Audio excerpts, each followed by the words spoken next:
I'm Alexa, and let me tell you a story. My story. When I was 16, my parents left me at a train station. Not by accident, not because they forgot. They did it on purpose. They wanted to teach me a lesson, to see how long it would take me to find my way home. I never went back, but 20 years later they found me. Not because they missed me, not because they regretted what they did. They found me because they needed something. Money, support, control. And when I refused, they didn't stop at guilt. They turned my own family against me. They spread lies. They tried to destroy everything I built. July heat clung to my skin as I leaned against the car window, half asleep, my headphones drowning out the hum of the highway. My parents, Harlan and Evelyn, sat up front, bickering about something I had long since tuned out. The road stretched endlessly ahead, cutting through miles of Alabama's back roads. We had just spent the weekend visiting my older sister Selene at college. The trip had been routine. Selene pretending everything was fine. Mom making passive-aggressive comments about how I should be more like my sister, and Dad barely acknowledging either of us unless it was to bark an order. I was used to it. It was just another day in our family. Another lesson. Another test. I cracked my eyes open as the car slowed down. A train station sat just off the highway, a relic of another time, rusted and nearly abandoned. Dad pulled into the lot, rolling the car to a stop by a pair of old vending machines. "Go grab me a soda," he said without looking at me. I yanked my headphones down and blinked. "What?" Mom turned in her seat, flashing me the kind of forced smile that never reached her eyes. "Get your father a drink, honey, and grab me a water." I sighed, pushing open the door. The heat hit me like a wall as I stepped out onto the cracked pavement. I didn't bother arguing. It never worked anyway. The vending machine sat beside the station entrance, their faded decals peeling from years of sun exposure. I dug a crumpled $5 bill from my pocket and fed it into the slot, pressing the buttons for their drinks. The machines groaned, struggling against time, before finally spitting out a lukewarm soda and a bottle of water. I turned, bottles in hand, expecting to see the car waiting where I left it. It wasn't. The lot was empty. For a second, my brain refused to register what I was seeing. Maybe they had moved to another spot. Maybe they were just out of sight. I took a step forward, my breath catching in my throat as I scanned the empty parking spaces. Then my phone buzzed, a text from Mom. "Let's see how long it takes you to get home. Consider this a lesson in problem solving." I felt my stomach drop. This wasn't a mistake. This wasn't a joke. They left me here. My fingers fumbled as I hit the call button, straight to voicemail. I tried again and again, each time the same hollow beep echoing in my ear.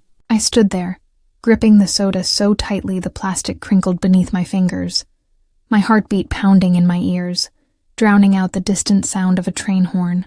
They weren't coming back. It should have shocked me. It should have devastated me.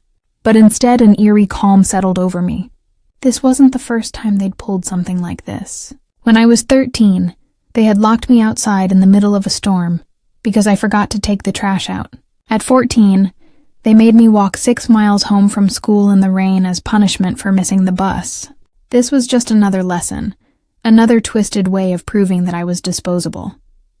I glanced around the station. A handful of people moved about, oblivious to the 16-year-old girl standing there with nothing but her wallet and a growing sense of rage. I wasn't going to wait for them. I wasn't going to play their game. I checked my pocket. $140 savings from my summer job. Not much, but enough. The old man behind the ticket counter barely looked up as I approached. "Where's the nearest bus station?" I asked, my voice steady despite the turmoil inside me. He pointed down the road. "Couple miles that way." I nodded, already moving.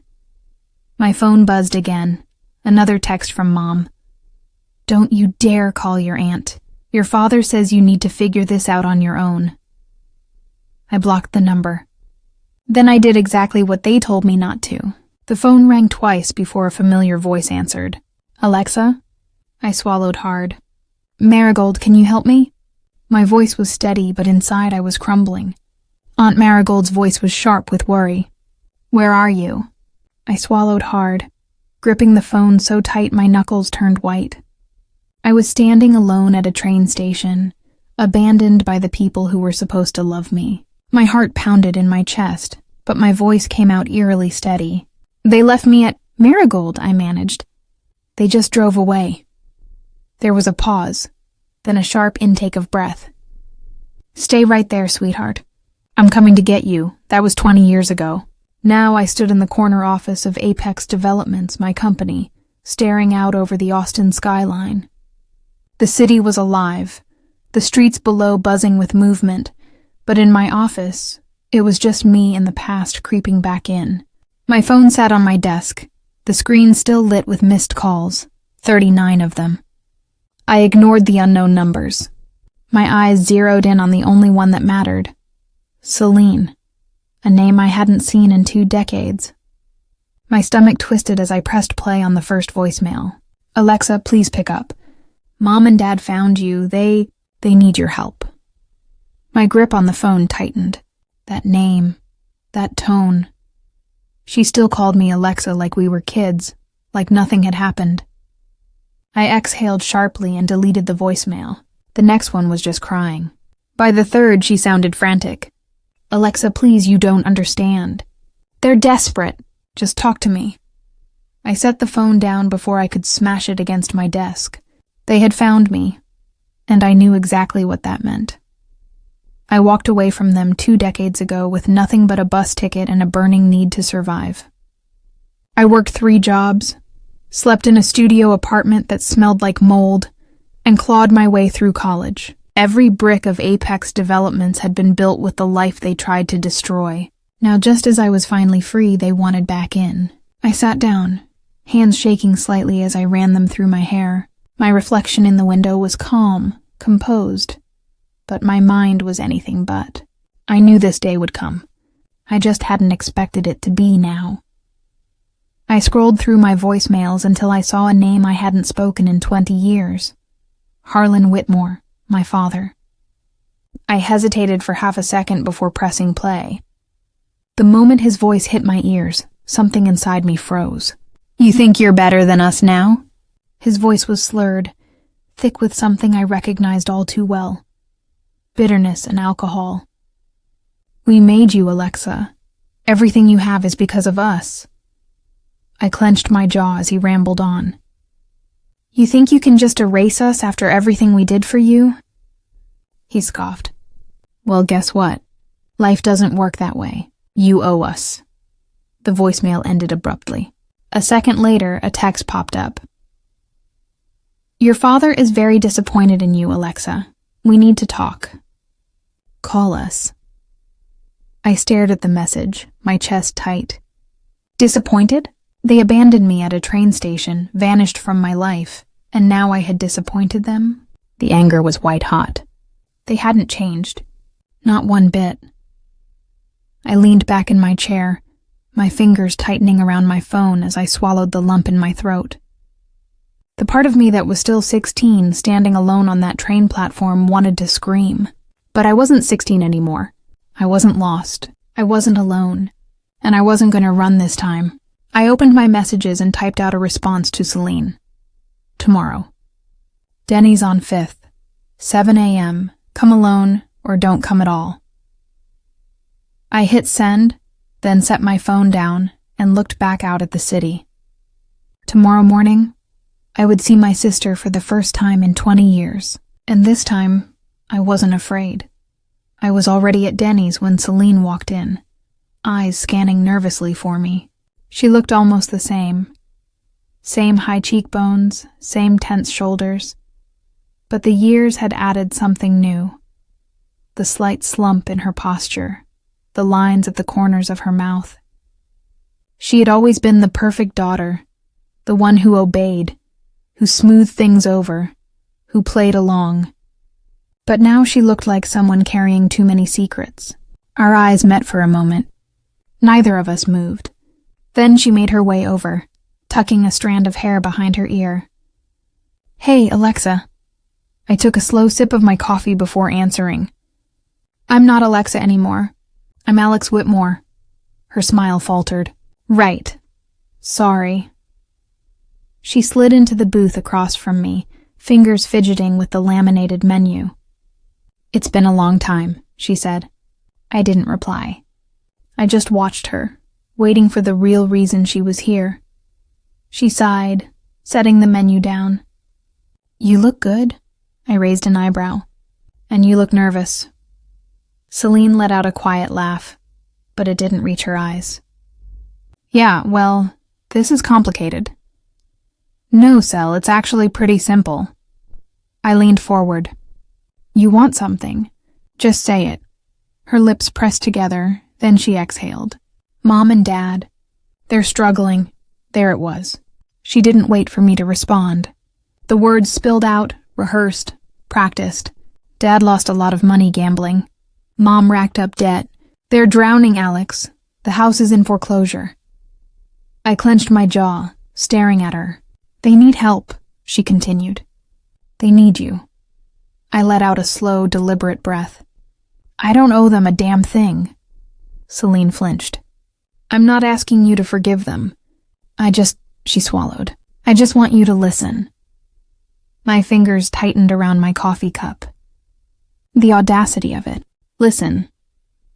Had anyone listened to me when I was 16, standing alone at that train station? Had anyone listened when I was shivering in the rain because character building was more important than basic decency? I leaned back against the booth, my stomach twisting with something between rage and exhaustion. They didn't just make a mistake, Cel, I said, my voice like steel. They left me at a train station on purpose. She winced. They came back an hour later, and whose fault was that? The air between us cracked like a mirror splitting down the middle. Years of silence, of unspoken words, of pretending it hadn't been that bad. Celine blinked rapidly, her fingers twisting in her lap. They thought you'd come home. They thought I'd crawl back, I finished for her. Like I always did. She stared at the table, her breathing shallow. I shook my head. I'm not their daughter anymore, Celine. I haven't been for a long time. Her shoulders trembled, but I didn't soften. I reached into my pocket, pulled out a few bills, and dropped them onto the table. If they try to contact me again, I won't be so polite. Celine stayed seated, staring at the table. I walked away without looking back. I thought that was the end of it. I was wrong. The next morning, I buried myself in work, trying to push the conversation with Celine out of my mind. It had left a sour taste in my mouth, but I had no intention of letting it control my day. The past was the past, and I had built something real, something no one, not even them, could take away from me. Or so I thought. A sharp knock at my office door interrupted my focus. Lena, my assistant, stood in the doorway, her face tight with something between discomfort and hesitation. Hey, I think you should see this. She stepped in, phone in hand, hesitating before passing it to me. I frowned and took it. The screen was open to Facebook. My breath caught in my throat as I read the words on the screen. Our daughter abandoned us in our old age after everything we sacrificed for her. Below it, another post. We raised her to be strong, and this is how she repays us, heartless. I felt a slow, burning heat creep up my neck. They were painting themselves as victims, as if they were the ones who had suffered. There were hundreds of comments. Strangers condemning me. People sharing the posts, some even tagging my company's page. I scrolled through the responses, my stomach twisting. Wow, I can't believe some kids treat their parents like this. What a disgrace. Ungrateful brat. I hope she rots alone. Money changes people. Shame on her. I slammed the phone down on my desk. Lena shifted uncomfortably. I didn't want to show you, but it's spreading. Clients are seeing it. Some people have even left bad reviews on Apex Development's page, calling you a cold-hearted fraud. My pulse pounded in my ears. This wasn't just a few Facebook posts. It was a full-scale attack. I took a slow, deep breath, forcing the tremor from my hands. Who else knows about this? Lena hesitated. Some of the staff, a few of our bigger clients. I think some of them are waiting to see how you respond. I nodded slowly. Okay, thanks, Lena. I'll handle it. The moment she left, I picked up my phone and dialed a number I hadn't called in years. Celine answered on the third ring. Alexa? Her voice was wary. My grip tightened around the phone. Did you know about this? A long silence stretched between us. Finally, she exhaled. I told them not to, but they're desperate, Alexa. I let out a humorless laugh. Desperate people don't destroy their own children. They just want help, Celine tried. They think this is the only way to get through to you. I scoffed. By lying? By turning strangers against me? Celine didn't answer. I shook my head even though she couldn't see me. I should have known better than to think they'd change. I hung up before she could say anything else. A text came through immediately after. You ungrateful brat. Take that post down. I stared at the words on the screen, a slow, dangerous calm settling over me. Then I opened my own social media account and started typing. Some people rewrite history to escape accountability. I won't let them. I hit post and tossed my phone onto my desk. They wanted to fight? Fine, let them fight. I thought a few Facebook posts were bad enough. Then they showed up at my office. It had been a long week of damage control, monitoring our company's social media, reassuring clients that my personal life had no bearing on our work, and ignoring the countless messages from distant relatives who suddenly had opinions about a story they knew nothing about. I was running on little sleep, fueled by caffeine and sheer willpower, when the intercom on my desk crackled to life. Alexa, Lena's voice sounded hesitant. There's an elderly couple here insisting they need to see you. I froze, the coffee in my hand suddenly tasting bitter. Did they give their names? I asked, even though I already knew. Lena sighed. They said they're your parents. I exhaled sharply, forcing my expression into something neutral. Tell them I'm in a meeting. A pause. Then, they're making a scene. Of course they were. I set my cup down, pushed back my chair, and made my way to the lobby. The moment I stepped through the doors, I spotted them. Evelyn was in full performance mode, dabbing at non-existent tears with a crumpled tissue. Harlan stood beside her, arms crossed, eyes scanning the room like he was searching for a fight. The second she saw me, Evelyn's face crumpled. My baby, she wailed loud enough to make heads turn. You won't even talk to your own mother. I stopped mid-step, jaw tightening. Around us, employees whispered. A few pulled out their phones, recording as if this were some reality show drama unfolding in real time. I swallowed the bile rising in my throat. Harlan's expression twisted into a sneer. You've turned into one of those people, huh? The kind who forgets where they came from. I didn't flinch. Leave. Now. Evelyn let out a choked sob, clutching her chest like she was moments away from collapsing. I gave birth to you, Alexa. I raised you, and now you treat us like we're nothing. I clenched my fists. You are nothing to me. A collective gasp rippled through the lobby. For a moment there was silence. Then Harlan's face turned red. You think your money makes you better than us? His voice was loud now, meant to draw attention. Evelyn dropped to her knees, actually dropped to her knees, and started crying into her hands. All we wanted was to see you, to talk to you, but you've become so cruel. A wave of murmurs spread through the crowd. Some people looked uncomfortable. Others looked entertained. I had had enough. I stepped forward, lowering my voice to a deadly calm. If you don't leave right now, I will have security remove you. Harlan took a slow step toward me. his voice dropping to something low and venomous. "You owe us, Alexa. We made you who you are." Evelyn's sobbing suddenly stopped. She lifted her face, her eyes gleaming with something colder than grief. "You can't erase us, sweetheart. You'll always be our daughter." I exhaled sharply, then turned to the security guard standing nearby. "Escort them out." Harlan let out a bitter laugh. "You're going to regret this."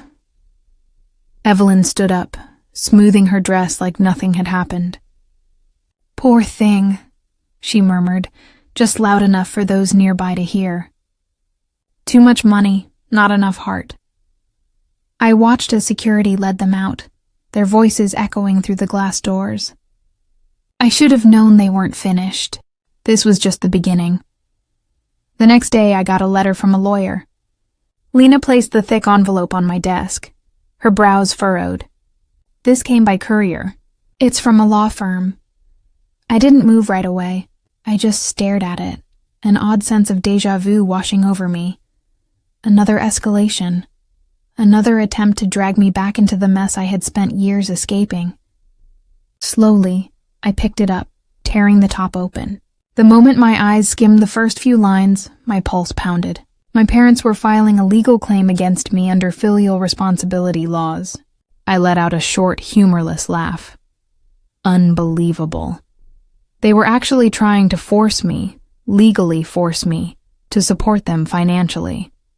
The same people who had left me at a train station at 16, who had ignored me for 2 decades, were now demanding that I pay for their mistakes. I dropped the letter onto my desk and pinched the bridge of my nose. Lena hovered near the doorway. "You okay?" I exhaled through my nose. "Call David. I need to talk to my lawyer." She nodded and disappeared. Minutes later, I was pacing my office, phone pressed against my ear as David's calm voice came through. "Well," he said after I finished reading him the letter. "Technically, in some states, they might have a case." I stopped pacing. "You're telling me they can abandon me as a kid, but now I owe them money?" He sighed. "It's rare, but some courts uphold these kinds of cases, depending on the circumstances. Texas doesn't have strict filial responsibility laws, but if they push hard enough, they could still make your life hell." I pressed a hand against my forehead. "Unbelievable." "They're hoping you'll settle," David said. "That you'll just give them what they want so they don't drag your name through a drawn-out court battle." I laughed bitterly. "Then they don't know me at all." As if on cue, my phone buzzed. My mother's name flashed across the screen. I almost ignored it. Almost. But something in me snapped, and before I could stop myself, I hit accept. "What do you want?" My voice was flat. Evelyn's voice came through syrupy sweet. "Alexa, sweetheart, we just want to work something out. We wouldn't have to do this if you'd just help us." I clenched my jaw. "Help you?" My voice was cold. "After what you did to me?" She let out a dramatic sigh like I was being unreasonable. "Honey, that was so long ago. Families fight, parents make mistakes. But we're still your parents, and we're in trouble." I felt my grip tighten around the phone. "You're not my parents. You lost that right the day you drove away." There was a pause. Then her voice hardened. "If you fight us, we'll take this all the way to court." "Do you really want that embarrassment?" I almost laughed at the irony. She thought she could threaten me with embarrassment.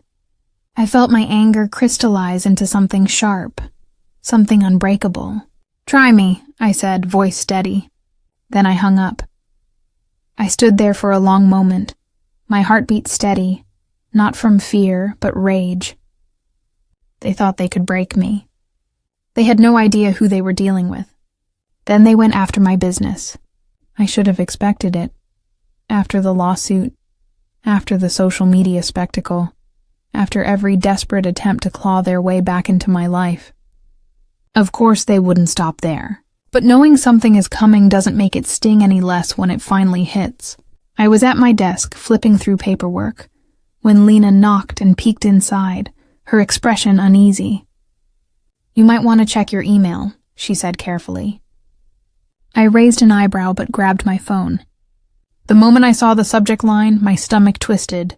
Concerning allegations against you. I clicked the email open. Alexa, I hope this isn't true, but I wanted to bring it to your attention. We've received multiple anonymous messages claiming you have a history of financial misconduct, particularly in dealings with your family. They allege you stole money, abandoned your responsibilities, and have a track record of deceit. We value our professional relationship, but given the nature of these claims, we need some clarification. The sender was one of our biggest investors. I scrolled further down, my pulse pounding. Attached were screenshots of emails from fake accounts, all repeating the same story. That I had stolen money from my own parents. That I had built my company off their sacrifices. That I was nothing but a liar, a fraud. I exhaled sharply and tossed my phone onto my desk. My hands clenched into fists. Lena hovered near the door. What's going on? I forced myself to take a slow breath. They're trying to destroy me. Her brow furrowed. Who? I grabbed my phone and started dialing. Who do you think? 15 minutes later, I was on the phone with one of my business partners. He hesitated before speaking. Look, Alexa, I don't want to believe this, but these messages, there's a lot of them. Do you know where they're coming from? I asked, voice clipped. Silence. Then reluctantly, some of the accounts were traced back to an IP linked to your parents. I closed my eyes, gripping the edge of my desk. They had crossed the line. For years, they had tried to manipulate me with guilt. When that failed, they tried to humiliate me publicly, and now they were coming for everything I had built. They had made a mistake. Because this was war.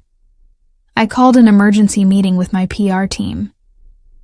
They sat across from me, their faces serious. One of them cleared his throat. Our recommendation? Don't engage publicly. Stay quiet. Let this blow over. No, I said firmly. I'm not staying quiet. Not this time. I turned to my laptop, my fingers moving across the keyboard as I drafted my own statement. For years, I suffered at the hands of manipulative parents. When I walked away, I did so to protect myself. Now, after 20 years, they are trying to destroy my livelihood. I will not let them. I hit post. Let them come for me. I wasn't scared anymore. Hours later, my phone buzzed with a text. It was from Harlan. You ungrateful brat. You just made the biggest mistake of your life. I stared at the screen for a long time before typing out a final message.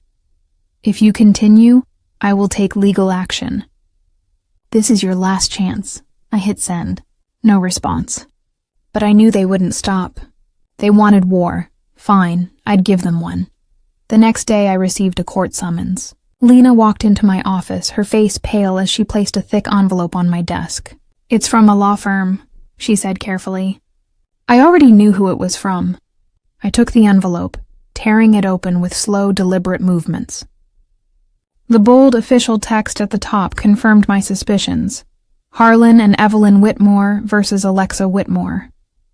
The grounds: neglecting filial responsibilities under state law. A bitter laugh escaped me. So this was their last move. When emotional blackmail, public humiliation, and direct sabotage hadn't worked, they resorted to the legal system. Lena lingered in the doorway. What do you want to do? I exhaled sharply and reached for my phone. Call David. Tell him I'm on my way. David sat across from me in his office, the lawsuit spread out on the polished oak desk between us. He skimmed the pages, shaking his head. They have a weak case, he said finally, looking up. Texas doesn't enforce strict filial responsibility laws, but if they get enough publicity, it could hurt your business. I clenched my fists. Then we make it public on our terms. David raised an eyebrow. You sure about that? I nodded, my decision already made. I've played defense long enough. It's time for people to know exactly who they are. That night I crafted my statement. I didn't hold back. I told the truth, the full truth about my parents, about the lessons they forced on me, about the night they left me at a train station at 16 and never came back, about how they resurfaced only when they needed something. By morning, the post had gone viral. The tide turned almost immediately. The same strangers who had once condemned me for being ungrateful were now disgusted by my parents' actions. Comments flooded in, filled with outrage on my behalf. This is beyond cruel. What kind of parents abandon their own child and then try to cash in 20 years later? I believed them at first, but now, they deserve whatever's coming to them. Suing your own kid after leaving them homeless? Unbelievable. The shift in public opinion was swift. They had lost control of the narrative. 3 days later, Selena called me. Her voice was strained, barely above a whisper. They lost everything, Alexa. I sat in my car, staring at the city skyline. That's on them. She let out a shaky breath. They're saying it's your fault. Of course they are. I tightened my grip on the steering wheel. No, Celine, it's their fault. Every choice they made led them here. For once, she didn't argue. A week later, I drove past my childhood home. A for sale sign sat in the yard. The place looked smaller than I remembered, almost lifeless. I expected to feel some sense of victory, some kind of triumph. But all I felt was relief. I didn't need revenge. I didn't need validation. They no longer had power over me, and that was enough. For the first time in 20 years, I finally felt free. No weight on my shoulders, no knots in my stomach, no lingering fear of when they would show up next, trying to drag me back into the past I had fought so hard to escape. I was home. Austin stretched out beneath my balcony, bathed in golden evening light. A warm breeze brushed against my skin as I sat with my legs tucked under me, a glass of wine in hand. The chaos had finally settled, leaving behind only silence. But even peace, it seemed, had one final test. A knock at my door shattered the quiet. I knew before I even stood who it was. I opened it to find Celine, her bow eyes swollen, her expression exhausted. Alexa, her voice cracked. Please, I didn't move. They have nowhere to go, she whispered. Dad's drinking more than ever. Mom keeps saying they just need one more chance. They're still our parents. I gripped the doorframe, my heart heavy. She still didn't get it. They made their choice, I said evenly. Celine's face crumpled. How can you be so what? I cut in. Cold? Heartless? Selfish? Tears spilled over her lashes. I just don't want to lose my sister over this. I inhaled sharply, my throat tight. You didn't lose me, I said quietly. They did. Celine let out a choked sob, her hands trembling as she wiped at her face. They just need... I shook my head. I'm not responsible for fixing what they broke. Her shoulders slumped. I swallowed the lump in my throat and stepped back. Take care of yourself, Sal. Then I shut the door. For the first time, I didn't feel guilty. An hour later, I sat on my balcony again, watching the sun dip below the skyline. For years, their voices had echoed in my head, shaping my choices even in their absence. The guilt, the shame, the what-ifs. But now, just silence. And it was beautiful. I pulled out my phone and scrolled through my contacts until I reached Aunt Marigold, the only real family I had ever had. I typed out a message. Dinner this weekend? My treat. Her response came almost instantly. Finally. I've been waiting for you to ask. Mexican or Italian? A small smile touched my lips. Mexican. Extra margaritas. I took a deep breath, then went to my call log. My parents' numbers stared back at me like ghosts refusing to rest. Slowly, I hit block. No more second chances. No more manipulations. No more guilt. I walked inside and closed the door behind me. I wasn't running anymore. I was free. Before we end this story, let me leave you with something to think about. For years, I carried the weight of a past I never asked for. I let guilt, obligation, and the fear of being seen as ungrateful dictate my choices. But here's what I've learned. Family isn't about blood. It's about who truly stands by you. Sometimes the people who should love us the most are the ones who hurt us the deepest.